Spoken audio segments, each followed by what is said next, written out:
सर्वोच्च न्यायालयानं नाशिक महापालिकेला दिलासा दिलेला आहे। नाशिकच्या सातपीर दर्गा प्रकरणी याचिकाकर्त्यांची मागणी फेटाळण्यात आली आहे। याचिका दाखल करण्यापूर्वीच महापालिकेनं कारवाई केल्याचं निदर्शनास आलं। दर्गा ट्रस्टला नव्यानं हायकोर्टात दाद मागण्याचा न्यायालयानं सल्ला दिला आहे। सोमेश कोलगे आपल्याला अधिक माहिती देत आहेत। सोमेश, नक्कीच नाशिकचा सातपीर दर्गा जो आहे त्या संदर्भातील अवैध बांधकामाप्रकरणी काही नाशिक महापालिकेने कारवाई केली होती आणि नाशिक महापालिकेने तोडकाम सुरू केल्यानंतर उच्च न्यायालयामध्ये दाद मागण्याकरिता म्हणून सातपीर दर्गाचे लोक गेले होते।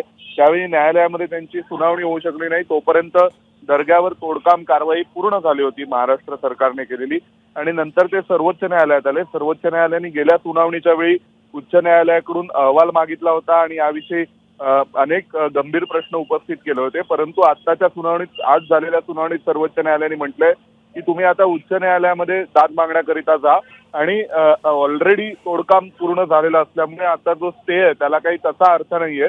पण तुमची जी काही इतर मागणी आहे त्या संदर्भात तुम्ही महापालिकेच्या विरोधात उच्च न्यायालयामध्ये दाद मागण्याकरिता जा, अशी माहिती मिळते। धन्यवाद सोमेश, तुम्ही दिलेल्या या माहितीबद्दल।